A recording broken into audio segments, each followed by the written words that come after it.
In the past, we frequently would use the collar kind of like the bigger stick, right? So we'd exhausted all of our other possibilities, and now, okay, the e-collar. We had an out problem, or we had some kind of control problem with the dog, and we'd kind of gone through the hierarchy of aversives, as it were, and we wound up at the collar, right?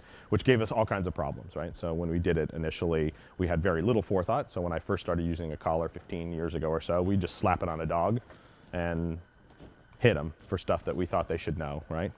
Lots of problems happen here. You get all kinds of superstitious behavior. Dogs associate the collar with all kinds of other things than the things that we intended them to associate it with. And we frequently gave ourselves a lot of trouble. So there was a period after I first started using the collar that I was like, no e-collars, right? These are bad news. We messed up a lot of dogs with e-collars, gave ourselves all kinds of problems. And then gradually we started to come back at it and approach it differently. And at first we started out super conservatively. And now in our system we use the collar quite a bit, but it's almost always layered over a behavior that the dog already understands, except for in a few places where we'll use it to stop some behaviors in everyday life, right?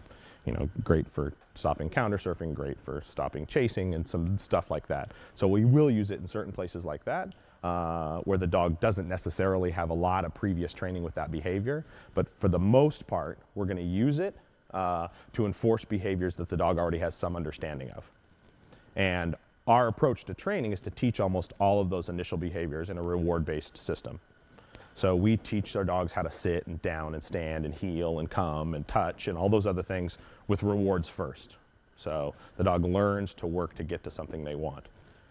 And then we layer pressure over that process, first with a leash and then with the e-collar. And if you approach it this way, you get very little fallout from the collar use. It'll be just like any other tool in your box. It'll be just like a leash, it'll be just like anything else. The dog will understand what's happening, and you get very little fallout. The dogs look happy, the dogs look motivated, and you get the power of the collar, because one of the things about the e-collar, yeah, sure. One of the things about the e-collar is that it allows us to do certain things timing-wise and distance-wise that's almost impossible with traditional methods, right? We can communicate certain things to the dog 100 yards away. We can communicate it in a really timely fashion. We can pass the remote to different people depending on what behavior we're doing and where the dog is in proximity to the handler, which allows us some really clear communication in terms of timing that are really difficult to get with a long line and a leash, for instance, right? And so it's really powerful in that way, in that it can do things that we have a really hard time doing with other tools. The problem with it is that the collar itself really lends itself to superstitious behavior, because electricity doesn't feel like anything else the dog's ever felt, right? One of the things about manual pressure, when we're talking about escape avoidance stuff about manual pressure, is that it feels natural to a dog in a sense, in that dogs bite each other, wrestle, you put your hands on them. They're used to physical sensations that are like that. But electricity, not used to anything like that. That's totally out of their repertoire, right? And so if we're not careful about how we layer that in, we get big problems where the dog thinks it's something other than what we wanted. They think it's the environment. They think it's what they were standing next to or whatever.